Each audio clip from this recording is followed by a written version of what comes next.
I think we can start. Let's set our motivation. Sangye Churan Sugi Chunam Lai Janchu Patu Dani Kapsu Chia Dagi Chunyan Ki Pe Sonam Ki Rola Benche Sangye Drupa Sho Sangye Churan Sugi Chunam La Janchu Patu Dani Kapsu Chi Dagi Chunyan Ki Pe Sonam Ki Drola benjia sangye drupa shul sangye chudon sogi chunam la jantu padu dani kapsuchi dagi chunyan gi pe sonam gi Drola benjia sangye drupa shul. Letting the motivation connect, revive, strengthen.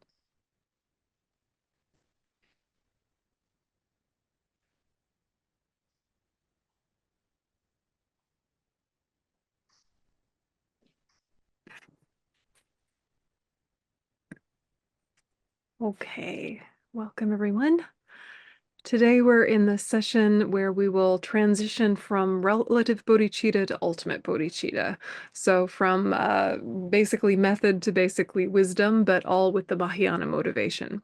So I think it's a pivotal point in all of our practice and all of our study to understand the way in which method and wisdom go together, but also the way in which they're separate. So this will be maybe complicated, maybe not, depending. We'll see how it goes. But if at any point I lose you, please say, "Oi, what? What are you talking about?" So please slow me down if you need me to. It's an interesting juncture, and it's a point where I feel a lot of energy and creativity and curiosity, this relative ultimate bodhicitta paradigm, if you will. So let's find where we are in the path. We are doing three principal aspects of the path, which are renunciation, bodhicitta, correct view. Bodhicitta, again, the mind of enlightenment. When it's contrived, it's a mental factor. When it's uncontrived and spontaneous, it's a main mind. That main mind becomes a path or a pathway awareness. So right now we have the contrived mind of enlightenment in a good moment when we're trying really hard, but the repetitive thought, that mental factor coming up again and again with more and more oomph, it will actually become one with our primary mental consciousness. So that's a juncture that really is achievable for us in this life. And if we were to have real, authentic bodhicitta, an actual path of bodhicitta, we would be set up so beautifully for our future lives to really have rich, meaningful lives that are of great benefit to others.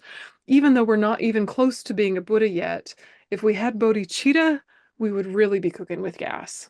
So, in terms of the five paths, the Mahayana path of accumulation starts when you have uncontrived renunciation and uncontrived mind of enlightenment, right? When you have those two in a genuine way, that fundamental shift from thought to way of being, that is profound.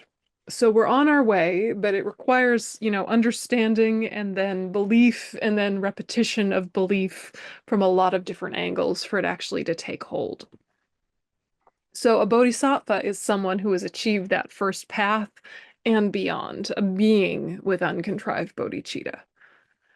And so bodhicitta, this altruistic mind that seeks enlightenment in order to benefit of all sentient beings, there is ultimate and there is conventional. You'll also see the subdivision into aspiring and engaging. Those are related to relative. So just kind of getting us tidy and clear with our words and lists. So uncontrived bodhicitta practices the six perfections in their full-fledged way, which accumulates vast merit or mental momentum. At our level, we can practice kind of a baby version of the six perfections, which are going to really lead to that real uncontrived bodhicitta. So they're all practiced simultaneously, the six perfections, but they're kind of practiced in order as well. So for example, you're going to want generosity, but you want generosity as your main practice in the beginning, informed by ethics, informed by patience, informed by joyous effort, informed with concentration, informed by wisdom. So you start with just, I want to be generous, I want the intention to give, but you want it with a bodhicitta motivation, and you want it informed by the rest. And then gradually you strengthen your practice of ethics, and your ethics should be generous, and you need to have patience with your ethics, and you need to have joyous effort with your ethics, etc., etc. So all perfections are included in each, even though you're emphasizing them in kind of a linear order, for lack of a better frame. And the perfection of concentration in particular is needed to stabilize our correct assumptions such that they become direct perceptions. So these are words that may or may not have meaning for you yet. These are words that come from low-rig, awarenesses and knowers, correct assumption, direct perception. And we're not going to go into those in a ton of detail. If you've done Discovering Buddhism before, they're referenced in Mind and Its Potential. But just kind of to bring those back into awareness, or at least plant the seed for the first time, you need a correct assumption. Then gradually it builds into what is called a direct perception. So concentration's key here. And at our level, we're working on concentration analytically through processes called the sevenfold cause and effect and equalizing and exchanging self for others. So how do you get bodhicitta? You have to think about bodhicitta. Okay.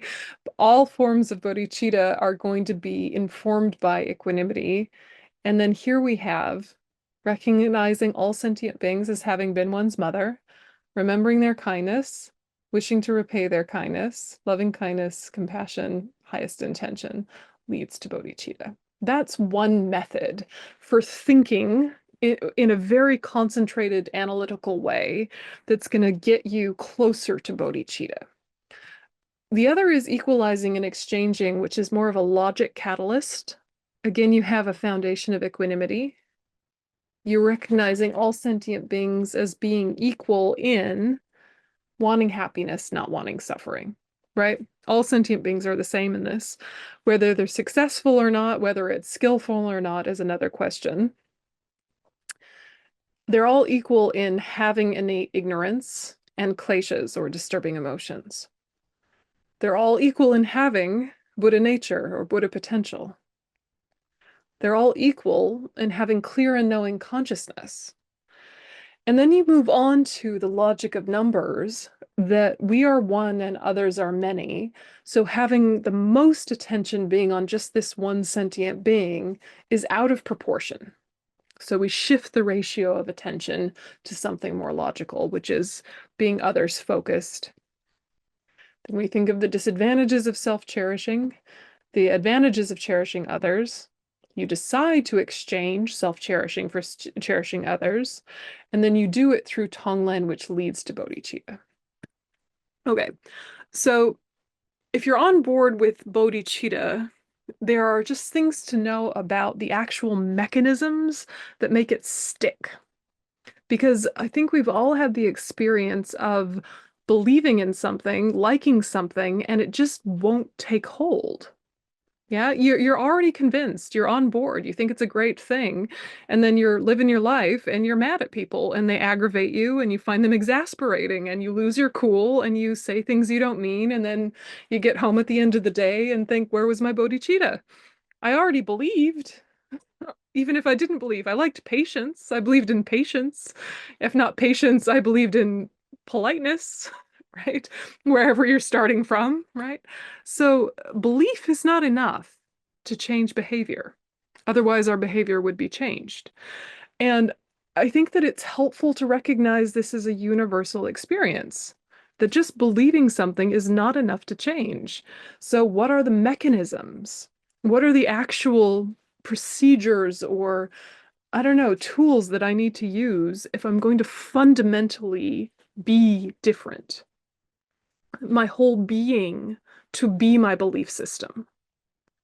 Do you know what I mean? Because we want our whole being to be merged with our belief system, and for every action of our body, speech, and mind to be an expression of our core values. This is what we want, yeah? And then we're so disappointed in not living up to our own ideals. And it's because we don't have a strategy that works. We haven't been told a strategy that works. We haven't been introduced to the way the mind works. We're starting to understand the way the brain works through neuroscience and psychology, but those are relatively new, and Buddhism goes a lot more profound and it's not trapped in the physical. So if you can get your mind trained, it will make your brain trained, right? So if you can kind of think in those terms that the material world and the immaterial world are still related to one another and influence one another. It's not like the brain and the mind are not talking, right? They are informing one another. But the mind is going to go with us from life to life to life. The brain is not. Yeah, the brain's going to become dust. So, thinking in terms of what actually makes a habit, what actually makes a behavior, what makes a mentality so ingrained that I don't have to keep relearning it. And so, we're trying to understand really the power of familiarization, the power of repetition, that's not just force feeding ourselves or not just memorizing something, though those things can have a benefit if done correctly. We're trying to understand the type of memorization. So, the type of memorization that takes hold, I think we already know experientially a little bit that we remember something that struck an emotional chord. Yeah, we're more likely to remember something that struck an emotional chord. If it's something logical and reasonable and emotional and has relationship and connection, we're really going to remember that thing. If it had a story, a good story that went with it, if it had play or humor with it, we're really going to remember. So we can kind of use what we already understand about memory and bring that to meditation.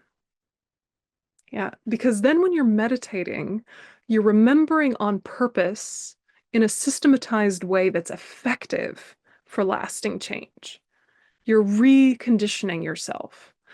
So sometimes meditation, you come to some new connections and insights about things, but really you're trying to ride the wave of things you've already learned. Yeah, meditation is not the place for fresh learning. It's the place for fresh experience of that learning. Does that make sense? So right now we're talking, we're thinking, we're discussing together, we're looking at different ideas, we're engaging the power of hearing, the wisdom that arises from hearing.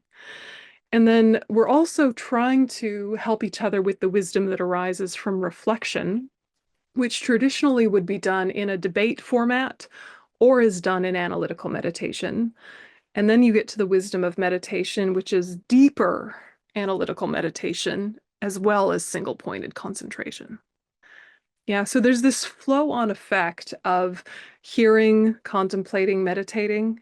And then you meditate long enough, you get better questions that then when you hear again, it can go more deeply. And you go through these cycles again and again. And every cycle of hearing, contemplating, and meditating fundamentally changes you if you're kind of creating the right external and internal conditions for that to happen. So really make it personal. What makes something stick for you?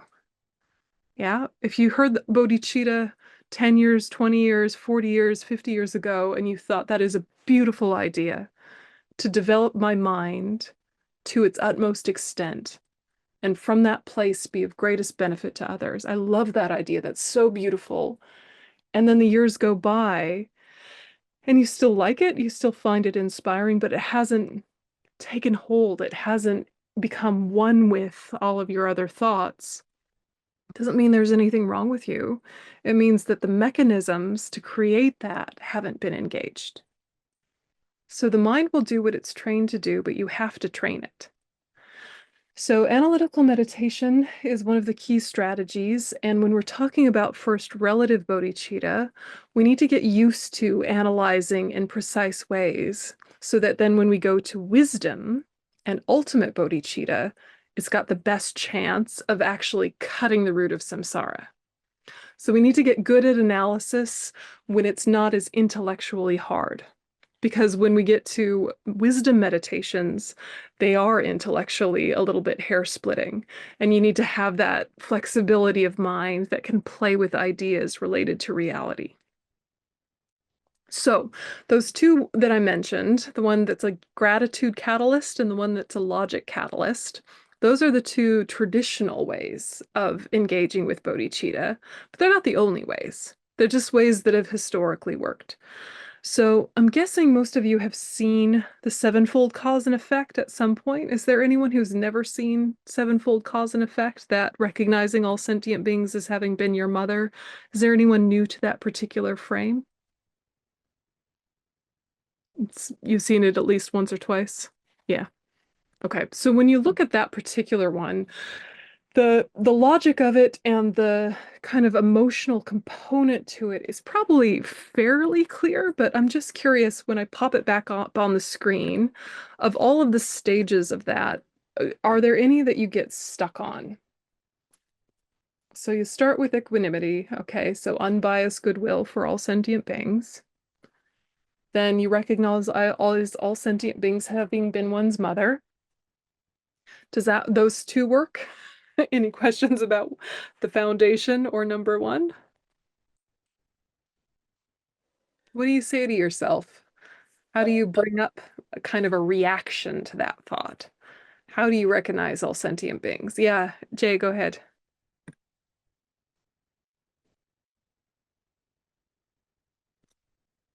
Oh, hand went down, went up. There we go. There we go. I'm okay.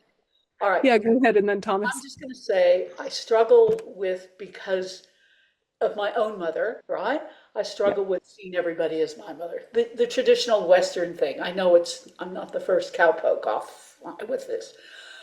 So I do, I mean, I'm getting better. I'm working on it. My plan, by the way, is I'm going to be her mom at some point and I'm going to soften her up. That's my plan. All right. I think that's okay. Yep. Yep. Yep. Thank you. Good. You Yes. agree with that Yes. one? You agree with that plan? Yes, this is very good. Yes, and that is, you're quite right. That is the classic Western trope that why should we see all sentient beings as our mother? Then our relationship with all sentient beings will be complex. Right. So Yes, yes. Put a pin in that. I reword that. I'm going to be their mother, right? I Yeah. have been. I have been their mother. There is something skillful to that, and I think I can see how it would work for you. I think it's important to understand that one of the reasons we use the mother is because there is a looking up towards respectfulness, gratitude. If you're seeing them as your child, you can of course see your children as your teacher, and you can of course, develop some gratitude towards children, but it's more likely that there's going to be a little bit of a condescension or a little bit of a patronizing looking down. And what we want for all sentient beings is an incredible respect together with gratitude, which is why the mother archetype is chosen, because she has done everything for us, starting with giving us our own body. So, of course, yes, our relationships with our mothers are often quite complex. I will circle back to that, but that's the reason we use mother and not child. Thomas, did you have one before I go on to my whole why mothers rant? Yeah, sort of related. I mean, one of the things to consider is that, well, yeah, my mother wasn't always perfect. So the imperfect people that I run into during the day, I can more easily perceive them as like having been my mother at some point. Like, okay, yeah, it's a little rough, Yeah. but that's the way it goes. That's natural. The hard part though is you do sometimes run into people that aren't just difficult, but just A little bit they awful. have done monstrous things.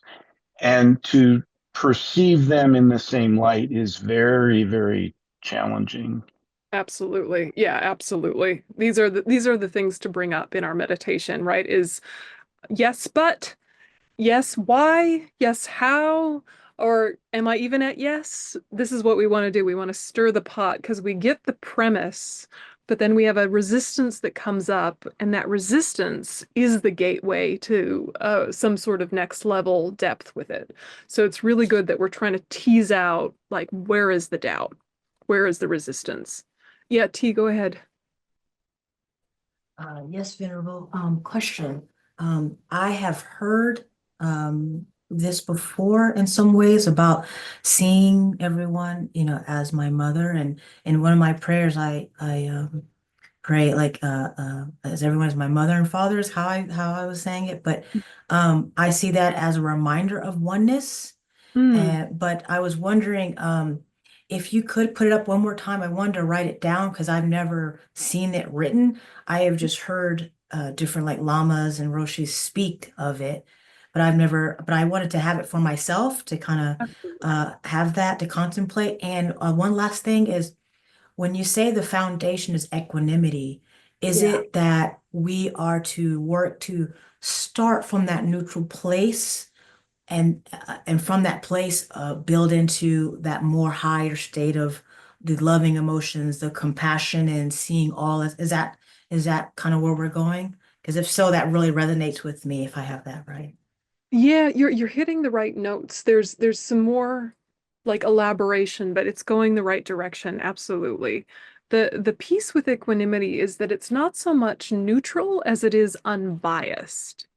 And that sort of sounds like hair splitting, but you're not like passively nothing towards sentient beings. It's active goodwill, and the active goodwill is not reliant on the relationship. So you're acknowledging the relationship. People are either friends, enemies, or strangers, even if you don't put it quite so coarsely, even if those aren't the brands you put on in your mind. You either have subtle attachment, subtle aversion, or subtle indifference towards all sentient beings, or not so subtle, right? But there's either attachment, aversion, or indifference to all sentient beings. And what you're acknowledging is that we put people into categories. We're doing that. They don't have those categories from their side. The person I call my friend, someone else calls an enemy, someone else calls a stranger. So the fact that I feel friend, affection, love, and attachment cycling through at whatever ratio is going on with my mind, that is my story of them. That is not their story of themselves or other people's story of them. And so when you acknowledge that, then you can say, my rapport, my label, my judgment and observation of them is not the reason for my goodwill. I need to have goodwill towards all sentient beings. These labels don't exist from the side of the person. So the enemy, the one who has harmed me or harmed someone I love or is awful to vulnerable people or who I brand in some way as bad, that is my brand. I've branded them that. Like people brand cattle, I've branded them that. They don't have that from their own side. Someone loves them deeply. Someone else thinks they're the savior. Someone else thinks they're this. Someone else thinks they're that. And just because I don't agree doesn't mean that doesn't feel as equally true to those other people. So you're saying the label is not the mandate for affection. Yeah. So equanimity is going to be our life's work, let alone bodhicitta. Equanimity is epic. To be able to say, you enemy, may you be well, may you be happy. You stranger, may you be well, may you be happy. You friend, may you be well, may you be happy. And to acknowledge the label without it being the dictate to how much goodwill we give.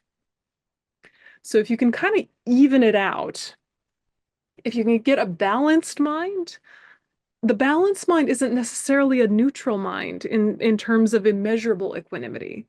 If it was the equanimity we're trying to bring to certain kinds of meditation, it would be.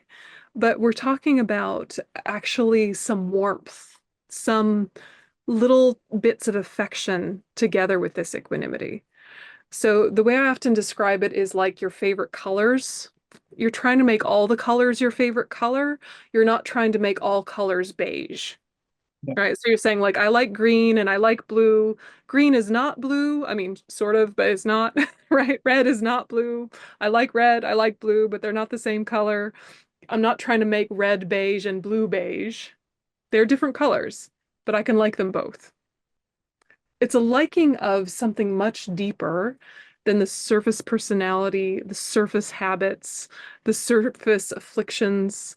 You're not identifying people with their facade. You're not identifying people with the illusion you cast upon them from your eons of ignorance. So even when we're getting into seemingly simple relative bodhicitta, you can see that equanimity points to emptiness. Equanimity is not emptiness, but it's pointing you to the teachings on emptiness. Just like impermanence is not a teaching on emptiness, but it is pointing you towards the teachings on emptiness. And then you start to realize all of the teachings of Buddhism are pointing you towards the teachings on emptiness. And that the more you realize emptiness, the more natural compassion becomes. You don't have to talk yourself into compassion. It arises naturally if you access reality. So this is where we're trying to get to, but it's gonna take a bit of mulling over. It's going to take a bit of processing to kind of find those connections. So it's important that we kind of do this deep dive of what is equanimity actually. All right, it's not making everyone the same. It's saying people are different and they all want happiness and they all want to avoid suffering.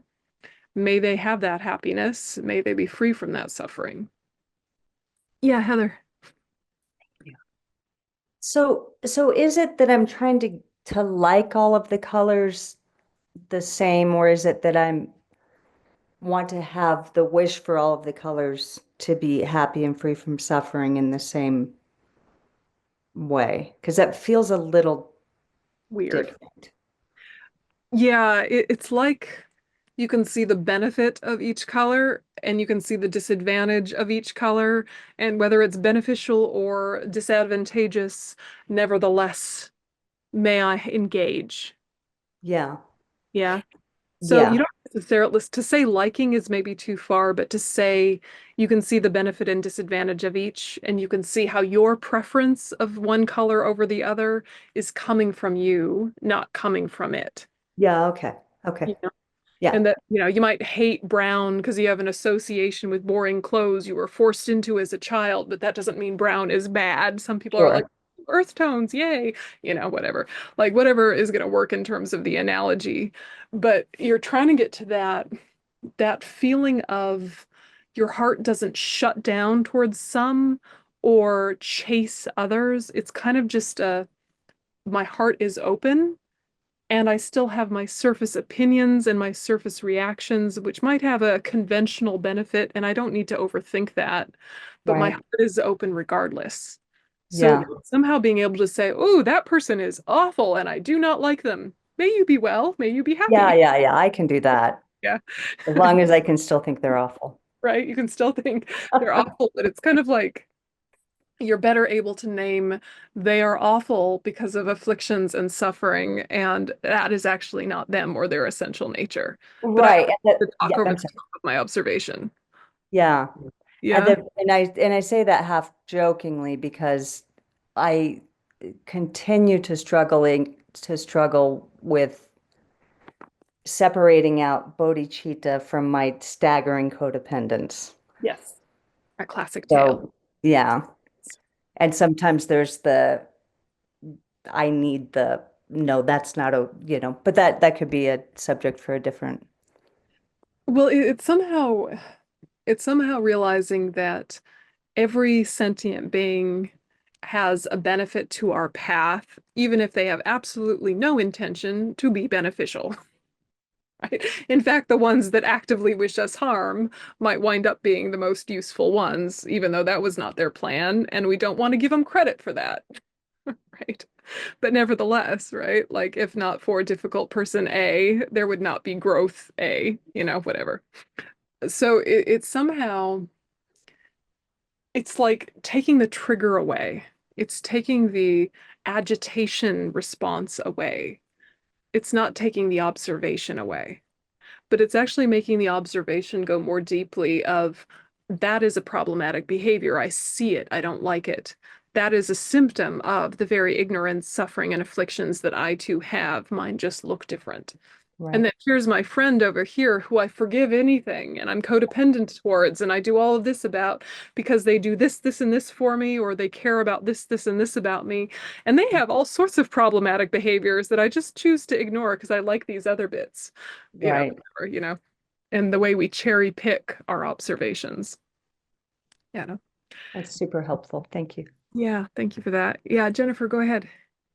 Is it possible for somebody to be a new life, versus having had previous lives? Are there some new lives that are mixed in there or no?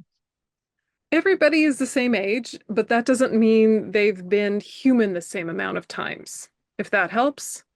Yeah, so they might Right. we're beginningless time until now.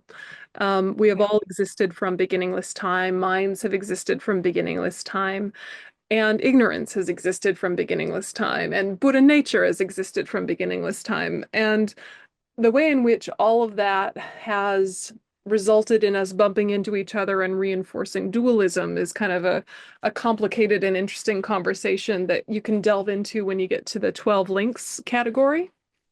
But if your understanding is, oh, this person seems newer in the world, or they seem less sophisticated in their understanding of interdependence, it doesn't mean they're, new on the planet. It just means they probably haven't been human as recently.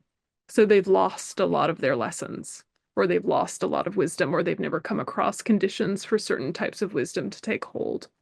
So, I mean, could someone have been human like twice or once and like that's it? Like I mean, it's that to say, could, there's yeah, people like that? Yeah.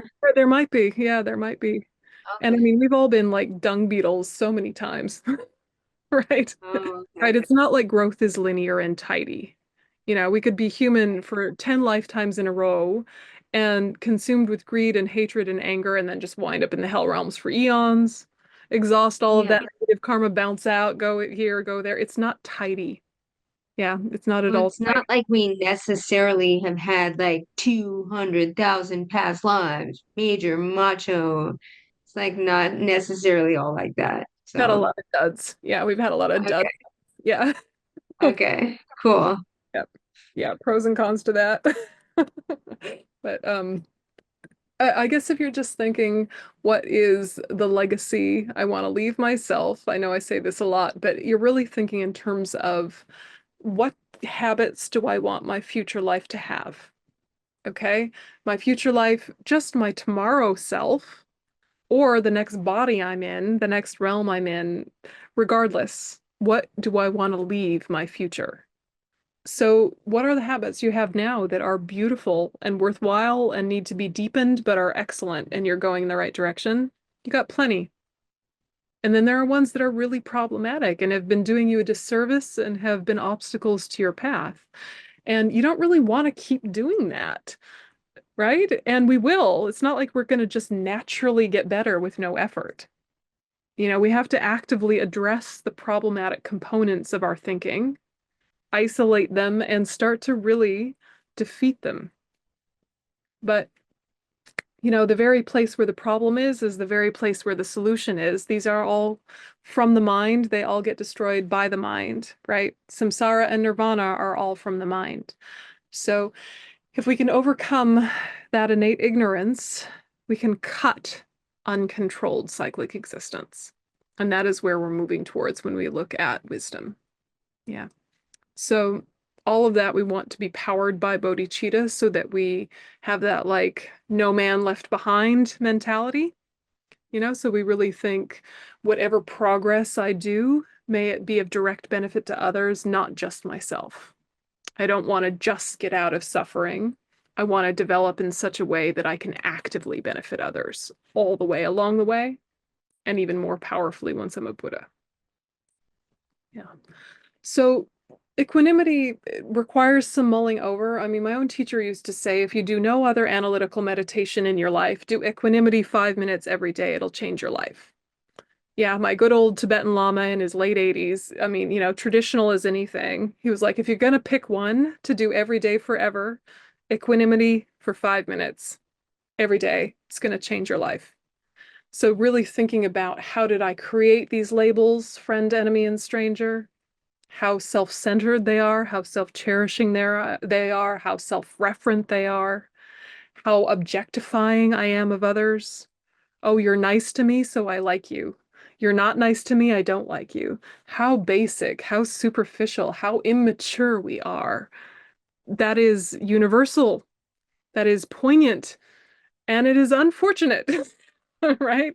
Let's dig a little deeper. So we're just kind of really mulling over equanimity just to get an even playing field. Then we start to think, every single one of them, friend, enemy, and stranger, has been my mother countless times. So we use our own mother only as the barest of references. We don't make it too literal about this mother of this life. We've had mothers who have done everything for us. We've had mothers that left us to starve in the woods. We've had all types of mothers, right? We've had much worse mothers than this one. We've had much better mothers than this one. We're not really talking about this life's mother. We're talking about the archetype. Yeah, the archetype of unconditional love, of selfless service, which is the highest form in samsara. Buddhas, of course, trump mothers, very much so, right? Buddha's really is selfless compassion, selfless service, really completely unbiased goodwill. But for us, the best love we've ever received in all of our lifetimes so far, in terms of actually feeling it, has been from like a parental archetype, because they have given us our body. They have looked after us when we were too vulnerable to look after ourselves. They were our first teachers of everything, letters, numbers, green and blue, but also compassion, loving kindness, patience, speech, etc. They were our first guru, right? Our parents were our first gurus, for better or for worse, right? And so it's easy to get lost in this life's relationship. It's really easy to get lost in that. And in the West, particularly, because there's just so much broken about our society. Often our mothers were really complicated figures in our life who had all sorts of ambivalence about what it is to be a mother, right? And all sorts of dissonance about what's the right way to mother. And if you go to a traditionally Tibetan society, particularly, pre-1959, mothers were just amazing, right? They had some nice moms, man, like really. But that has not necessarily been the case for us. Okay, so it's much easier for Tibetans because their mamas are real nice. Um, our mamas are complicated due to the pressures of our society, right? Through no fault of their own, or through many faults of their own, depending. Yeah, bless them. But what you're trying to do is, if you can think of even a nature program that really touched you about mothers and babies. I was thinking about, there was a few times where I was cleaning my house and I was moving spiders, and the spider had like a little egg sac. And normally when you're moving spiders, they get scared and run away or else they freeze, right? And this spider wouldn't leave her egg sac. Like, so she'd run away and then she'd circle around and like come back for her egg sac. And I couldn't figure out why she kept returning to this like dusty area until I saw that there was an egg sac there. And so when I gathered them together, she relaxed and was just happy in the dustpan. And I took her outside and, tried to find somewhere sheltered for her to be and gave her and her egg sac a new home. But I just thought, wow, even the spider, right? Like, would risk her own life to preserve her young. It's really interesting. Survival reasons, maybe nothing profound there, but you could read into it in all sorts of beautiful poetic ways, or not. What we're trying to touch is gratitude. That is also complicated, right? So leaving aside mother, just how do we respond to gratitude? Like, is it painful for us? Do we feel obliged? Do we feel obligated? Do we feel resentful when gratitude comes up? Or do we feel abundant? Do we feel the wish to pay forward? Do we feel joyous and connected? Because obviously that's the form the Buddha is asking us to connect with. But we have complicated relationships with gratitude. You know, if we feel like someone has been very, very kind to us and we want to repay that kindness, is it clean, clear? Like I feel benefited, I want to benefit others? Or does it feel, oh, I should, I have to, I'm supposed to, a good person does, obligation? Because that's not what we want, but that's often what we bring to that idea of gratitude. Do you know what I mean? So, what is our relationship to gratitude? Is it healthy or is it unhealthy? Is it loaded with baggage from this life, or is it really uplifted by a feeling of abundant care that we've been given? So, you're filling yourself up with mother archetype. Yeah, the mother archetype of I have been cherished and cared for and loved and protected. If it wasn't by your mother, it doesn't matter. In your life, you have survived thus far, which means you have been loved, right? We might think I did it all by myself, but we did not. Yes, we did not. It's a lie, right? So you're thinking, all right, oh, that teacher in fourth grade, that coach in high school, that coworker that got me through that time, that mentor, that blah, blah, blah. And you're kind of taking a conglomerate or an amalgamation of all of the love that you've received in this life, and you think all sentient beings have been this kind. Then you want to spread that love, that compassion. You want to deepen it in its most profound way. Just that deeply grateful of I would have been lost without that moment of care, or I would have been so much more toxic for so many more years if I hadn't met this teaching or that teaching. You know, you're trying to fill yourself with the love that you've already experienced in this life, remembering those things on purpose, and then relating it to the fact that whoever these sentient beings are right now, at one point they were that kind to me. You feel close, you feel gratitude, you want to pay it forward. The best way to pay it forward is to develop your own mind to enlightenment. Yeah, Samantha, go ahead. Venerable, I just have a question about kind of everything you've talked about with equanimity and seeing all beings as mother and the gratitude, where these are great concepts and logically I can understand it. Yeah. But sometimes I notice that there is a danger of spiritually bypassing where there are dangerous situations in this life, physically, mentally, emotionally. So, in a situation like that, then where we can say, oh, but I should have equanimity, but then putting ourselves in harm. So, where is that line, or how do we understand that so that we don't just spiritually bypass and put ourselves or others in harm? It's a good question.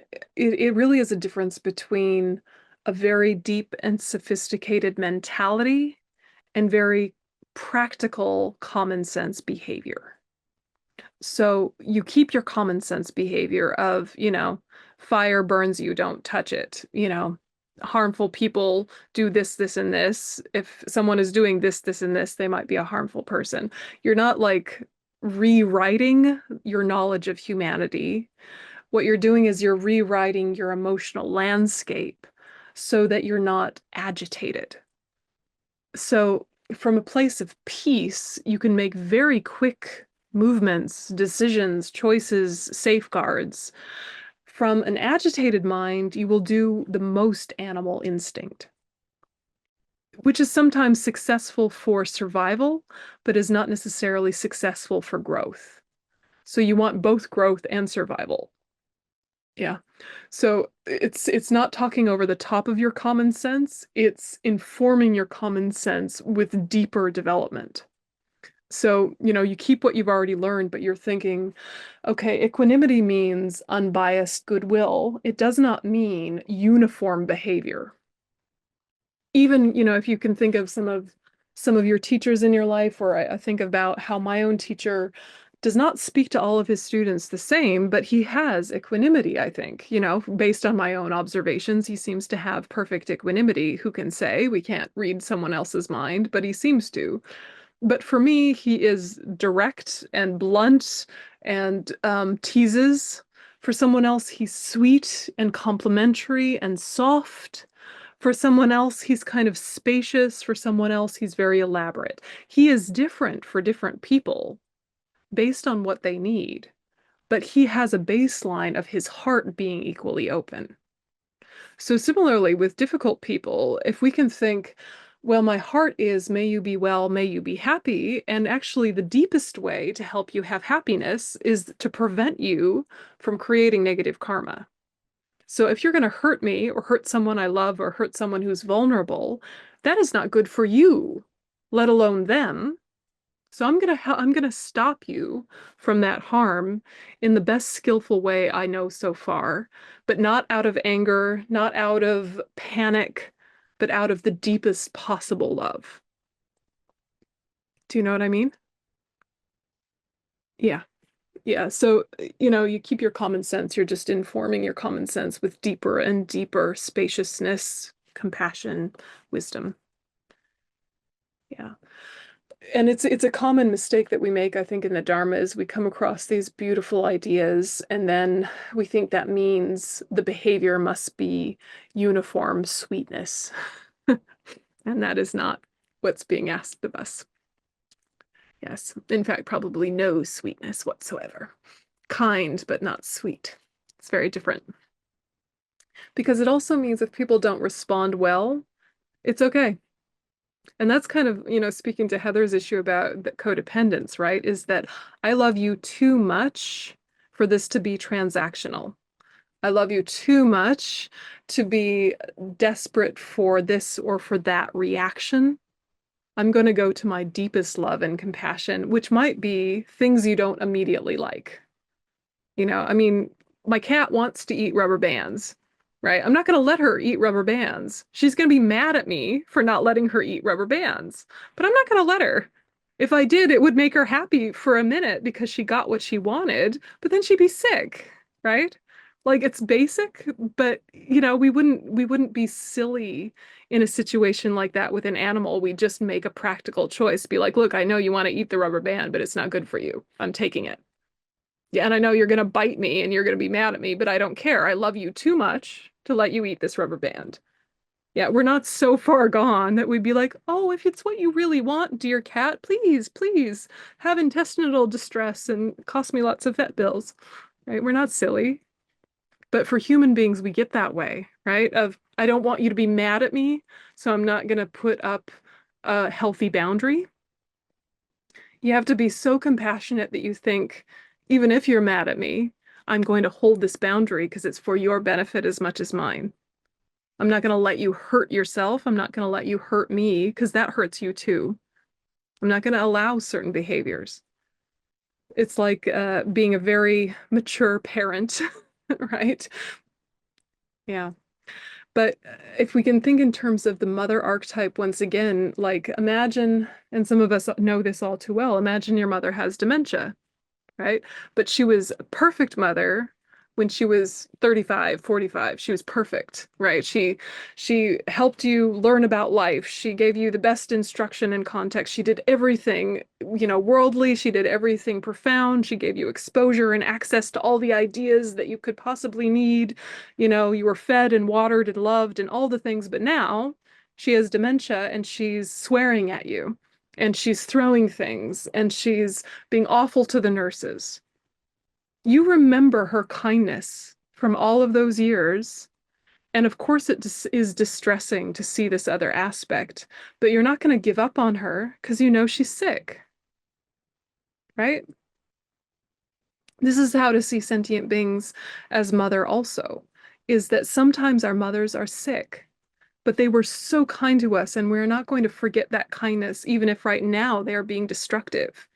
Right now, we're going to just prevent that destructiveness from hurting themselves and others. But the care remains the same. And the gratitude remains the same. And the gratitude is actually part of what helps you have patience with the bad behavior.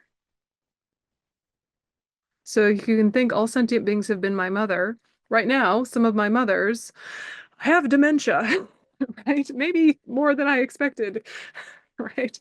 But yeah, you're still holding that like that respect and that care. And yeah, I don't know, maybe that analogy helps. Yeah. Yeah. Okay. So equanimity and number one kind of are the hardest ones. And if you can get those two, then you're really going gangbusters. So recognizing all sentient beings have been one's mother, you're also remembering that time is beginningless, but sentient beings are finite. Okay. So this speaks to Jennifer's question. There are not new sentient beings, right? Everyone's the same age, all sentient beings. There's not the same number as there's ever been because people are getting enlightened, right? And then now they're Buddhas, not regular sentient beings, right? But all the sentient beings that exist have always existed. Yes. So that means beginningless time plus finite number. Of course, we've all bumped into each other many, many, many times. All sentient beings have been my lunch. All sentient beings have been my best friend. All sentient beings have been my enemy. All sentient beings have been my co-prisoner. Yes, we're choosing to isolate one specific relationship that logically it makes sense we will have been in because beginningless time is beyond comprehension. And sentient beings, though so numerous is we couldn't put a number on it, they're numberless sentient beings, there's not new ones. So this is the logic of thinking every single one has been my mother. Does that logic work for you, or do you feel sort of a like, I don't know. This is where we're coming from with it anyway. So grain of salt, but that's why we say that. Time is beginningless, sentient beings are finite. We're choosing a relationship where there was deep benefit because the next steps rely on gratitude. We could choose any relationship, but we're choosing mother because we want to elicit gratitude that wants to pay it forward. Yeah. Okay. So then we remember their kindness. And again, you can remember your literal mother of this life's kindness, but you can also think of just kindness that you've experienced and amalgamate that into a sense of all sentient beings have been kind like this. And then you want to repay their kindness. You have that strong gratitude, but the gratitude is not obligation in a heavy way that leads to resentment, but obligation in a way that feels a joyful paying it forward. So you're coming from a place of abundance, which is why in step number 2, you really want to sit with feeling filled up. You want to feel filled up with the kindness you've experienced, such that you're overflowing and that wish to repay doesn't feel like it costs you anything you don't have to give. And then what is the best way to repay their kindness? Is for them to have happiness, right? So loving kindness is, may you have happiness. And what is another way to repay their kindness? For them to be free of suffering. Wanting them to be free of suffering is compassion. So loving kindness and compassion are like the question of how to repay their kindness. How do I repay their kindness? How do I give them happiness? How do I give them freedom from suffering? These are the questions of gratitude. And the answer is bodhichitta. So this intermediate step, number 6, this highest intention, which is a leap from regular compassion to great compassion, is where you take personal responsibility to become enlightened for their sake. So this highest intention is, it's not enough to wish them freedom from suffering. I'm going to facilitate their freedom from suffering. Therefore, I must become a Buddha. So the effect is bodhicitta. Does that sequence make sense, or did you get lost in any of the steps or want to clarify any of those steps?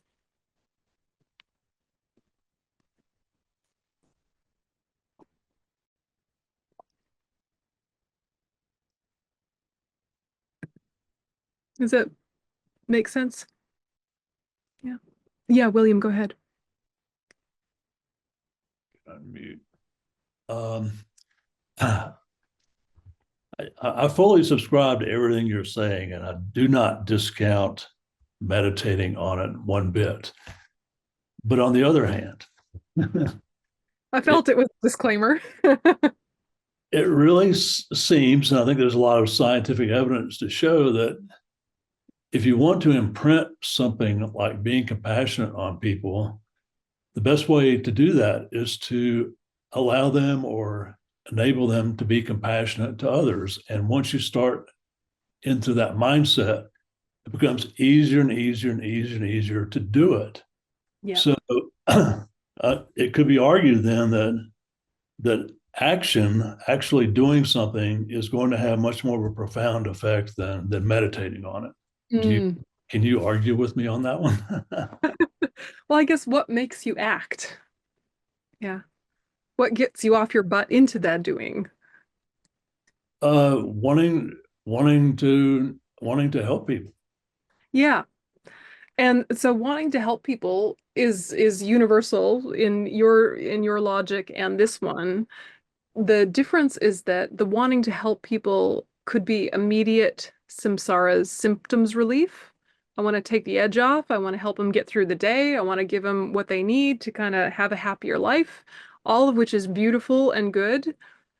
The deeper question is what will fundamentally change the world and change the experience of sentience itself. And that is if we all reach our fullest potential. If we all get rid of suffering, if we all purify completely, and if we all develop our mind to its utmost extent of omniscience, that is helping. And how on earth can I do that? It's all I can do to get through the day and help anyone with anything. I can help them change a tire. I can help them weed a garden. That's good. But I mean, get them enlightened? How can I possibly do that? Oh, I have to do that for myself. Then I'll know how to do that. Oh, I better become a Buddha. Right? So it's the same. Helping people helps you want to help people, and it becomes, reinforcing. And some days you do just need to like help your neighbor, like shovel their driveway. That absolutely keeps your heart open. That absolutely builds connection and fuels you. But if we want to really change things fundamentally at the deepest level, we're going to need mental development more than we have. And then we're going to help in bigger ways. Our radius of positive impact will increase and increase and increase. And so we can't make anyone enlightened. But if we are enlightened, we will offer better tools. They can take them or leave them, just as the Buddha is offering us tools, we can take them or leave them. Yeah. But, it's like, it's a little bit, what was it? Greenpeace? No, not Greenpeace. It was the, give a man a fish, right? Eats for a day, teach a man to fish, he eats for a lifetime. We're trying to teach the man to fish, but first we have to learn how to fish, and we don't know how, right? We have to really, really understand how to find our own happiness, how to find our own freedom from suffering, not in immediate symptom relief way, but in this deepest, profound way. And that gives you confidence to help people much more deeply, much less materially, even though materially is important. So it's maybe a both and, it's not an either or. I don't know, but ask a follow-up though, because I might have missed your point. So push back. Well, it seems like they could be mutually reinforcing. Absolutely. But again, just human nature, to me, it seems like, again, if I want to change, I need to get in a habit of doing something then and get comfortable with that, to where I've essentially become the thing that I wanted to change into just by doing. Yep. And so anyway, Yeah. thank you. You're hitting a good point. And I mean, I certainly remember when I was a baby nun and all I was doing was studying and doing retreats and studying and doing retreats. Sometimes I'd get like I don't feel useful. It's like, I know this is useful cosmically, it will be useful someday, but today in this moment, it just feels like a lot of navel gazing. Aren't there starving children in Africa I could help? I kind of would get that like, but I'm not useful, and that was a type of immaturity, that was type of short-sightedness, and there was a type of wisdom there that recognized that sometimes we need to fuel ourselves with some immediate beneficial activity while we work on this huge project of enlightenment. Sometimes we need to help people take the edge off. Sometimes we need to enact positive change. And what's more, it's important to have that sense of like civic responsibility to really participate in, the culture that we live in, and to participate in the country that we live in such a way that it's healthier. But you're doing that from a place that understands that samsara is not fixable. So, otherwise you burn out, right? Otherwise you're just hitting your head against the wall because sentient beings keep making stupid decisions that hurt themselves and others. So it's like you're all in and you're letting go. And you're all in, but you're letting go. Yeah, Heather. Well, it's interesting because for me, I think it's almost the exact opposite as William, that what I most need to do is stop doing things and sit down because I run around helping all the time and I don't always know what I'm doing. But the other piece that it feels like to what you're saying is the equanimity. I'm tremendous at practicing compassion with my nephews that I adore. And if I just will naturally gravitate toward people, and it can kind of be reinforcing in this kind of delusional way that I've amassed all these people that think that I'm wonderful, and all the wonderful people think I'm wonderful, and all the bad people think I'm bad. And right, isn't that another reason why you have to? Yep. It's a balance. And there's something about just understanding that the mentality you bring to it is always more important than the outcome, the external impact. Not that that isn't important, but so many of us were brought up with the belief that the road to hell was paved with good intentions, right? And we would say the road to enlightenment is paved with good intentions because we don't have control over all of the external conditions. All we have control over is our own mind. And our own mind, we don't even have total control over because the afflictions co-opt our choices constantly. So you're doing your very best intention, and then from your best intention, you make your best action, and you know that it's still not going to be enough, but it's worth doing nevertheless because of the practice of it. And the practice of it leads to deeper and deeper versions of it. And gradually you become the sort of person who can offer one word of advice to a friend and it changes their life. But right now we might be just the sort of friend that they whine at every day for half an hour over the phone and it kind of helps. Right? So we're trying to get like more efficient and for our actions to pack more of a positive punch. And for that to be the case, we have to keep coming back to what is the deepest reason for doing what I'm doing? Whether it's washing the dishes or it's saving the whales, what is the deepest reason for doing what I'm doing? And what is the cleanest way? Which is really remembering the dependent arising of things, which means when you do good, there's no pride. When you do bad, there's no self-loathing. You're not over-identifying with good or bad.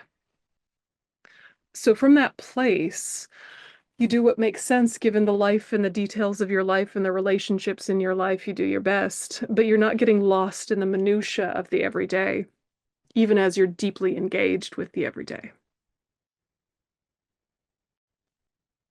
So it's hard to hold these things simultaneously, but if you can just keep coming back to, in order to become enlightened for all sentient beings, okay, biggest picture, deepest picture, walk the dog. Right? Biggest picture, deepest picture, fix the hinges on the door. You're doing simple everyday things, but with deeper and deeper reasons. And that's the kind of repetition that builds the kind of merit that shifts a thought to a way of being, that shifts a mental factor to being a main mind. It's that. So you just have to make it personal and specific to you. And so when we get into ultimate bodhicitta, then you're holding this, may I become enlightened for the benefit of all sentient beings, all of which lacks inherent existence. And then you don't get trapped by form, and you don't get trapped by the external manifestations of things. You're thinking the agent, the action, the object of everything that happens in this world dependently arises. It lacks inherent existence because it dependently arises. Nothing is ever done alone. Good, bad, or neutral, nothing happens from one thing. Nothing means one thing. So emptiness is like everythingness. It's like wholeness. It's like the space of infinite possibility-ness. Form is empty, emptiness is form. Yeah, so we're not getting trapped in either form is empty or emptiness is form. We're remembering both directions. But in the same way, feeling, discrimination, compositional factors, and consciousness are empty because they dependently arise. So remembering that, bodhicitta is the main method, but you bring to it an awareness of reality. It prevents fundamentalism. It prevents you from getting too concrete. Just whatever level you can meet that understanding of reality, it's going to make your bodhicitta a lot more effective until we actually have ultimate bodhicitta. So next session, we're going to do all wisdom all the time. But right now, we'll just take a short break and then we'll do a meditation. Oh, Barbara first, then a short break. Yeah, go ahead. The question that I have is, can you talk about the emptiness of bodhicitta?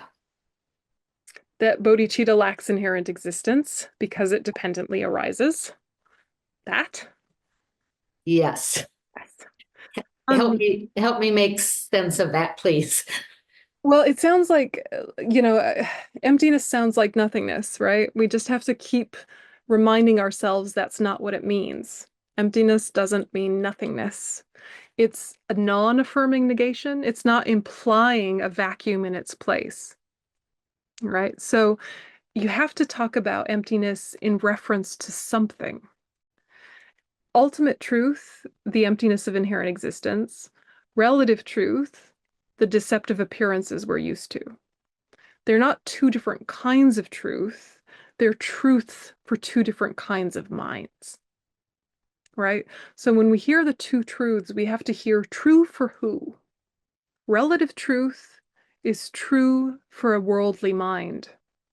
But relative truth is by nature a deceptive truth.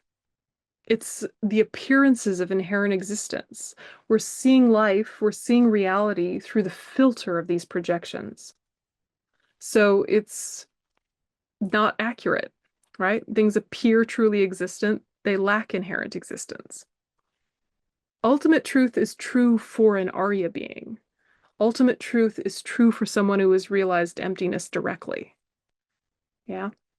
So to be able to see ultimate truth requires a deep penetration into the real nature of reality, which is an absence of inherence. So bodhicitta has the characteristic of emptiness.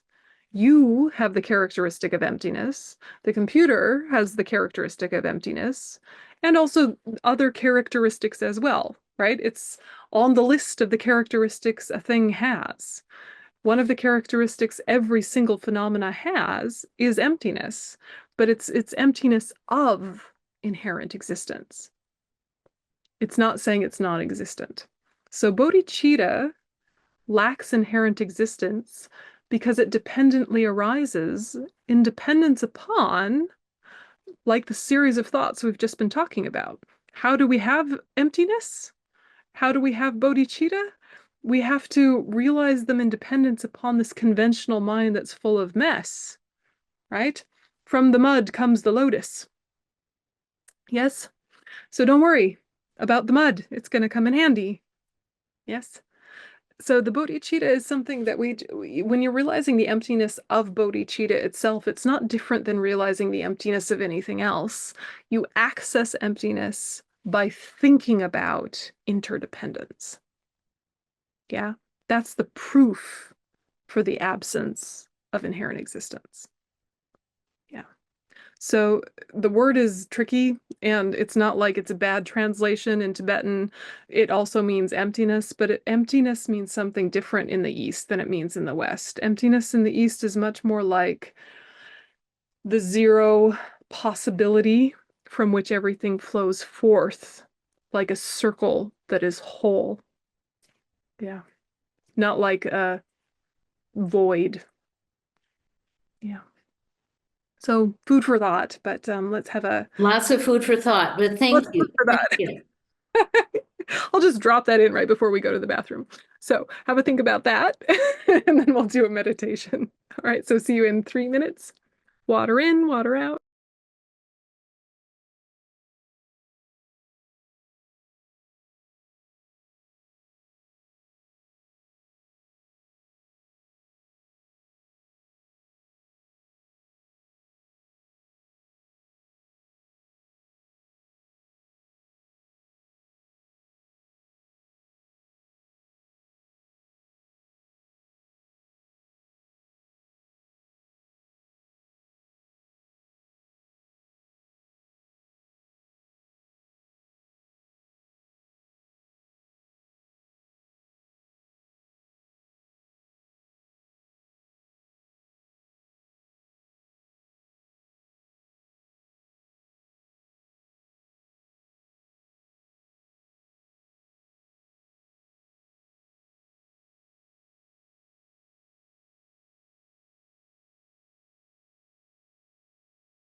Okay, start to come on back.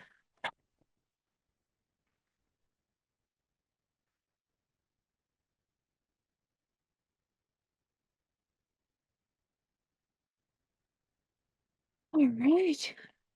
Adjust your cat or dog.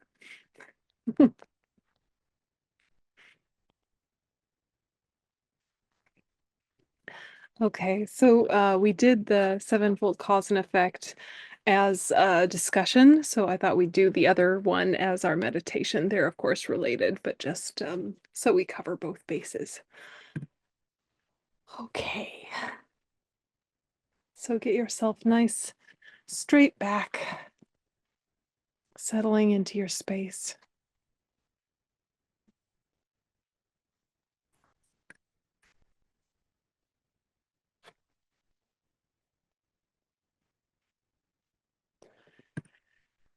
And think that bodhichitta, I would like to merge with my mind.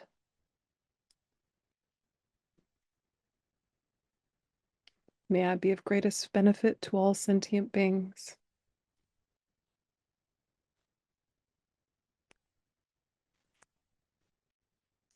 And start with equanimity. And so think, may I have impartial, unbiased goodwill towards others, even as I recognize the tendency of the mind to classify friend, enemy, stranger.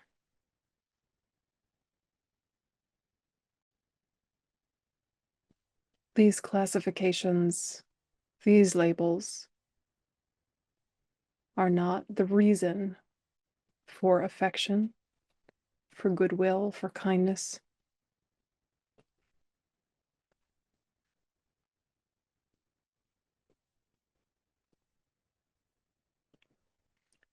And so think about the way in which all sentient beings are equal. They're equal in wanting happiness and not wanting suffering. This is true of our friends. This is true of our enemies. This is true of strangers, insects, mammals, all beings, seen and unseen.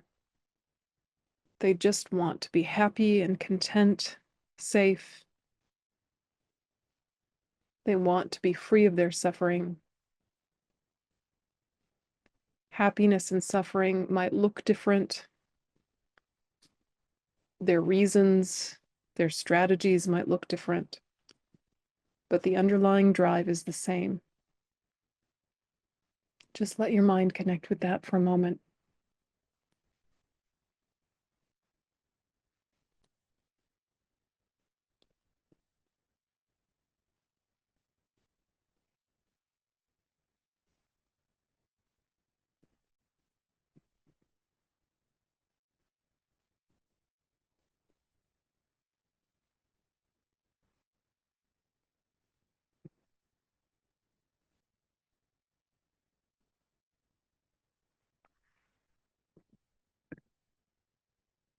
And all sentient beings are equal in that they have innate ignorance, dualistic thinking. They have kleshas or disturbing emotions. Their ignorance gives rise to anger, attachment, pride, jealousy.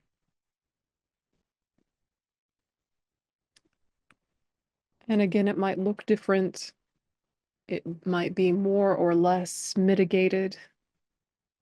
But every single sentient being has this innate ignorance and the disturbing emotions that flow from it.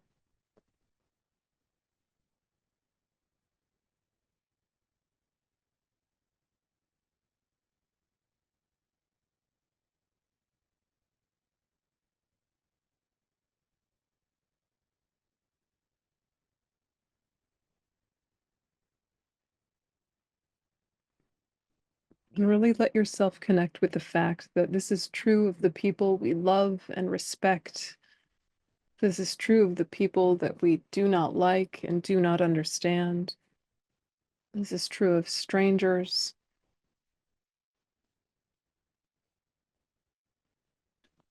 And it's also true that all sentient beings have Buddha nature, the potential to fully develop their mind, to be free of that suffering, to have stable happiness.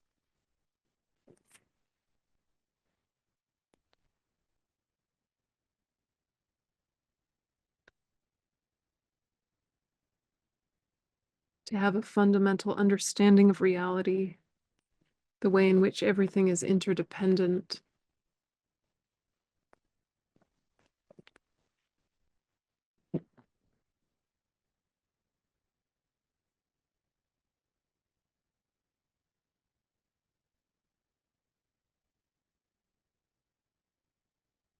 And every single sentient being has a consciousness which nature is clear and knowing, reflective, spacious. We all have this continuum of consciousness, which up until now has had innate ignorance, up until now has had Buddha nature. And going forward, hopefully that ignorance is gradually removed and that nature is actualized.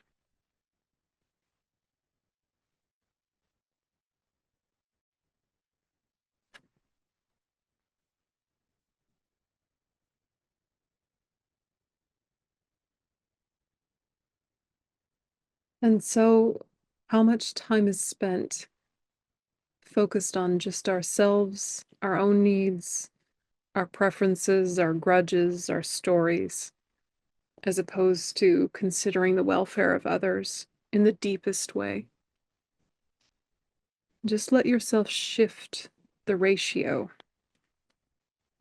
How much time do I actually need to take care of this one sentient being myself? How much time, energy could I free up considering the welfare of others?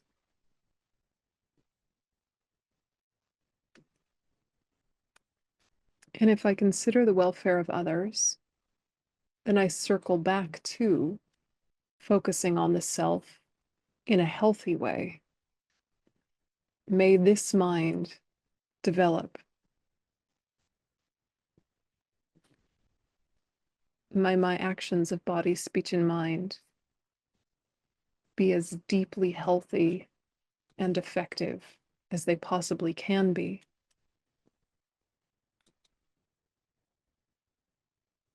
And so we shift from self-consciousness to self-awareness because of the logic of numbers.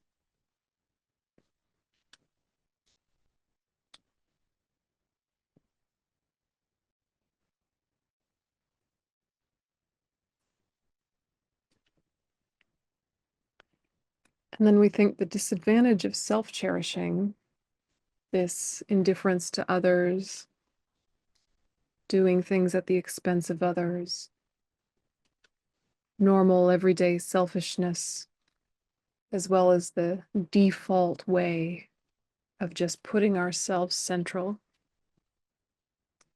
Thinking about the way in which that has interrupted our happiness, interrupted our care for others, and has even prevented our happiness and care for others. Identifying self-cherishing without identifying with it. Just try and notice the damage that it's done.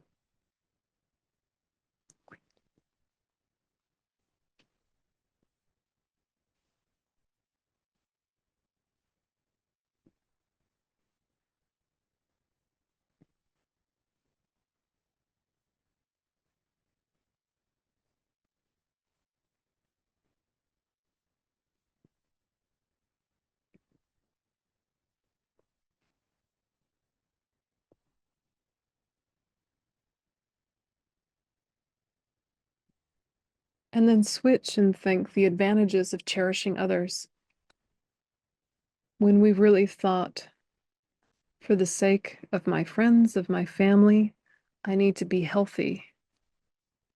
For the sake of my community, my society, I need to be skillful. For the sake of all sentient beings, may I develop this mind. That cherishing others involves a deep responsibility to becoming healthier, stronger, for their sake as well as your own.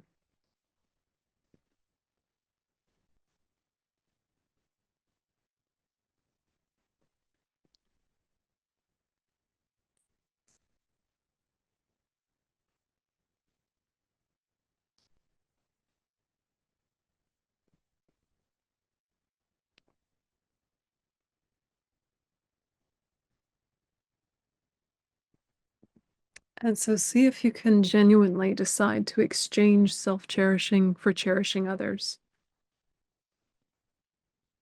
In no way are you neglecting yourself. In a way, you're even being more careful because you see yourself as a real tool or support resource for others. So just explore, how can I genuinely exchange self-cherishing for cherishing others?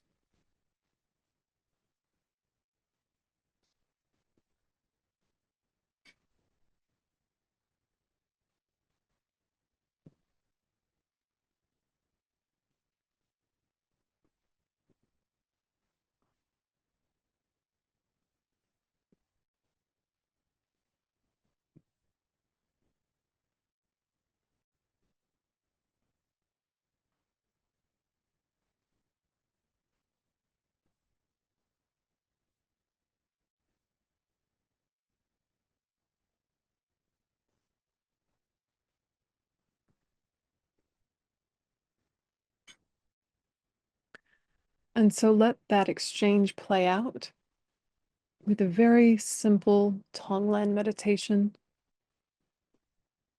very simply on the breath that goes in, may all sentient beings be free of suffering. On the breath going out, may all sentient beings have happiness. So the in-breath, compassion, the out-breath, love. Just for a few breaths. May they be free of suffering. May they have happiness. May all sentient beings be free of suffering. May all sentient beings have happiness.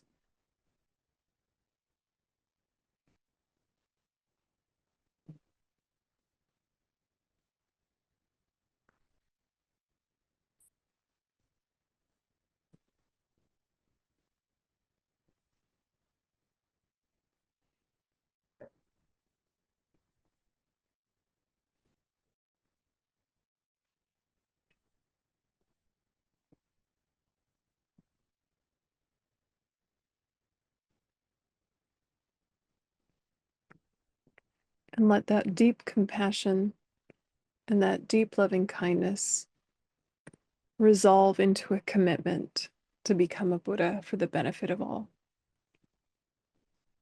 See if you can land on some form of bodhichitta that feels authentic and personal.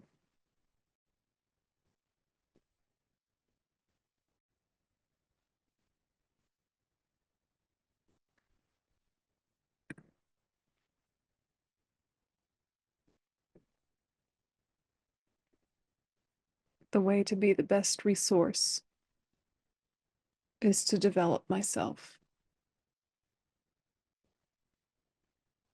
The way to help in the deepest way is to understand the mechanisms of suffering and happiness, to remove suffering, to stabilize happiness.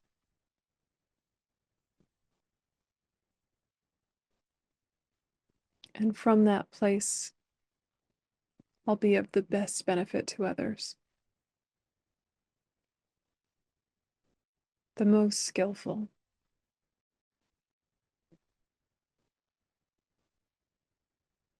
Let yourself land on bodhicitta.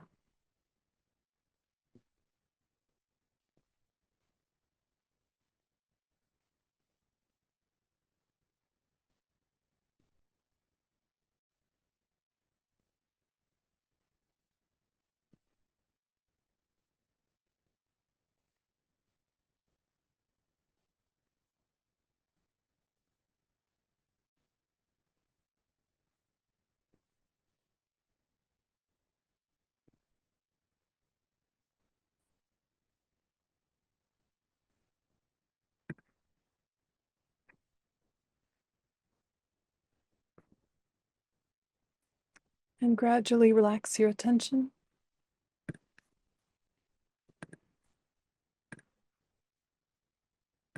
And we'll dedicate the energy of the class and the meditation.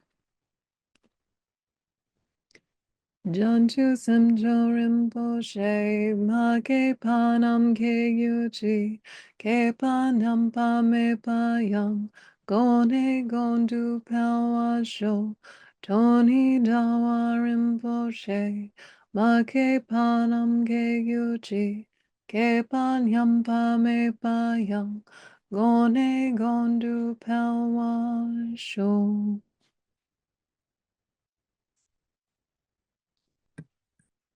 Okay. Thanks, everyone. Have a good night. Happy practicing. And I'll see you next week. Thank you, Venerable.